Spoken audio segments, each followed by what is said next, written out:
Hey everyone, and welcome back to the Deep Dive. Today we're really digging into something powerful, Eastern philosophy, specifically the core concept of Anicca. And this isn't just some abstract idea, right? It's like a universal truth about impermanence, constant change that underpins everything in our world, from the biggest life stuff down to the smallest energetic shifts. We're going to explore how Anicca connects directly to Ki. That vital life force. Exactly, this unseen energy that animates everything and, drives transformation. And here's where it gets truly interesting for you listening. We'll see how your past experiences, even ones you maybe haven't thought much about, Yeah, the seemingly small stuff. right? How they served as profound lessons in understanding this active transformative power in your adult life. Exactly. What we really want to do today is illuminate for you how your own personal transformations, big or small, are actually powerful expressions of this ancient wisdom. Understanding Anicca can offer a fresh, really liberating perspective on your own journey of growth and change, helping you move from just sort of experiencing life to actively embracing its continuous flow. Okay, so let's get into Anicca's core idea then. It's this continuous cycle where everything arises, persists for a bit, Uh-huh. and then crucially either ceases or transforms.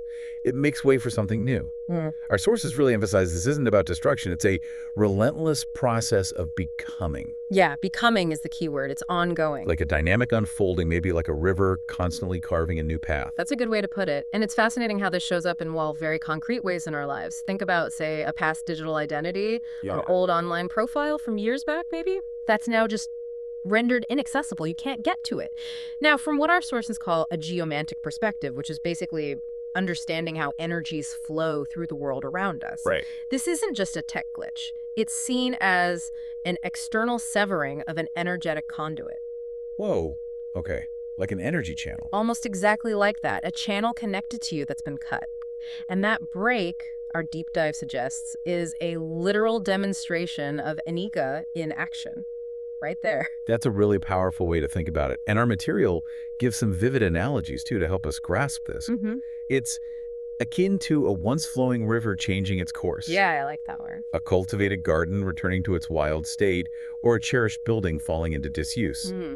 The crucial takeaway here, it seems, is that these aren't failures of design, No, not at all. but rather powerful expressions of nature's relentless cyclical transformation. It's Yeah. just part of the system. And when a form like that dissolves, like the old profile, Yeah. it leaves behind what our sources call an energetic void. Okay, void sounds a bit negative, though. Right, but you shouldn't think of it that way. It's explicitly described as a necessary space for new chi to flow. Oh, necessary. Okay.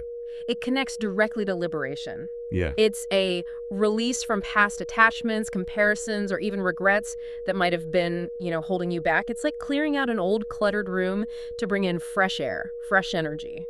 That makes so much sense. Yeah. The philosophical insight here is that clinging to past identities, achievements, or narratives, well, it actually hinders your present growth. Definitely. It prevents the full cultivation of your current energetic signature, that unique energetic blueprint you have right now. Yes. So embracing this dissolution, this letting go, isn't just passive, it's an act of profound liberation. Yes. Allowing a more authentic and present self to emerge. You're shedding the old skin to actively make space for the new you.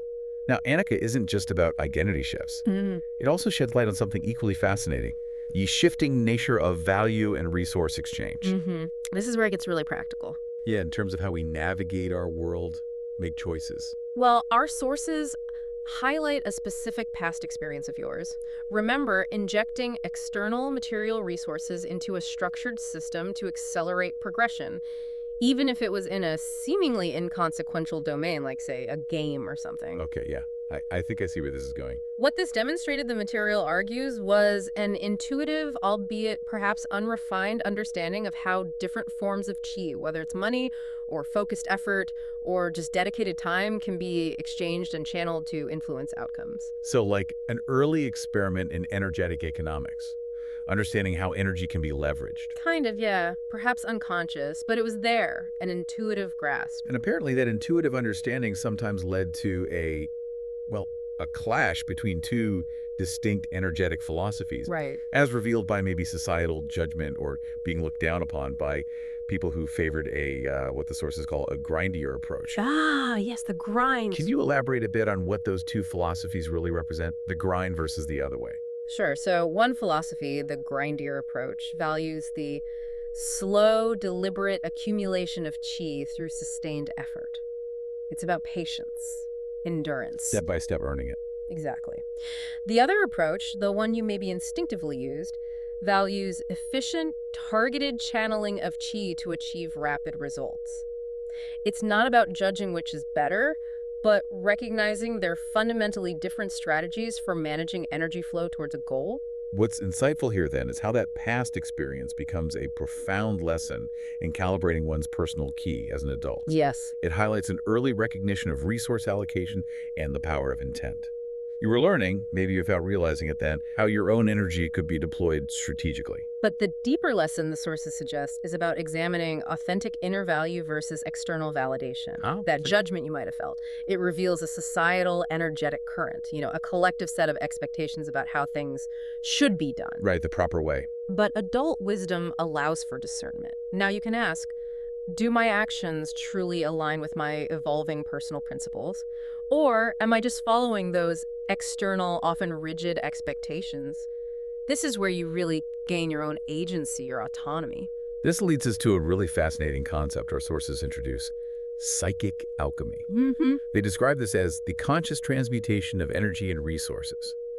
So how does that past practice, that early intuitive stuff, Yeah. how does it now inform how you effectively channel inherent ki, your time, your passion, your skills, into meaningful real-world endeavors? Things that align with a deeper sense of purpose. Sounds like you've basically mastered turning energy into real impact. Well, mastered might be strong, but it's the direction, right? That early intuitive process of, say, injecting resources was like a foundational practice, unconscious training wheels. Now, with psychic alchemy, it's about consciously directing your internal chi, your talents, your focus, your will, to transform that raw energy into tangible, purposeful outcomes. It's about understanding the true value of your energetic contributions and aligning them with your deepest intentions. Moving beyond just societal norms to create what truly resonates with your evolving self. Okay, so tying this together, how do these past experiences, the identity dissolution we talked about and this recalibration of value, how do they connect to your present ability now to see the signs, as it were, to draw a deeper meaning from earthy signals? Our sources call this a significant maturation of perceptive ki.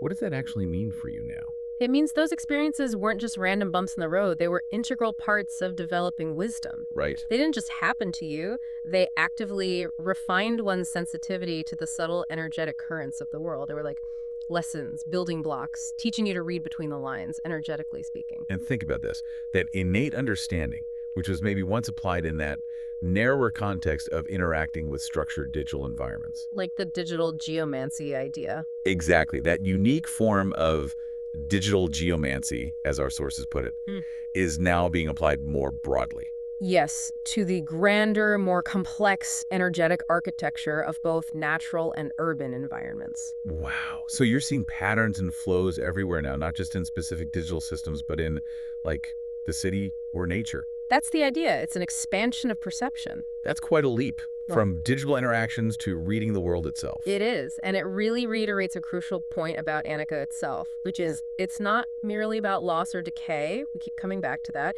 Instead, it is about the continuous unfolding and transformation that leads to deeper insight, greater authenticity, and a more profound connection to the universal flow of chi. So change is the engine of growth. Precisely. It's the very engine of your growth and expanded awareness. Which means those past experiences, even those once deemed insignificant or regrettable, maybe things you felt awkward about, were actually essential training for this current mastery of subtle energies. They weren't detours, they were the curriculum. Absolutely. Crucial steps on your path to understanding how energy works in the world and within you. So, to kind of bring it all together then, understanding Anicca is fundamentally about understanding the dynamic nature of chi itself. The constant movement. Yes, the shedding of old forms, like that digital identity, and the recalibration of value, like figuring out resource exchange. Yeah. all illuminated by this principle of impermanence, have led directly to a heightened awareness and capacity for geomantic insight. So you're not just surviving change anymore. No, you're thriving within its continuous movement. You're able to perceive and navigate its flows with, well, with more wisdom. And so here's maybe a big thought to carry forward from this deep dive. Embracing the continuous energetic flow of life means recognizing that every past experience, every dissolution, and every transformation contributes to the richness and depth of one's evolving being. It all matters. It all builds the unique person you are right now and who you're becoming. So the question for you as you go about your day, how might you begin to actively seek out and integrate the subtle energetic currents within your own everyday transformations, recognizing them not just as things happening, but as profound wisdom in the making, something to think about.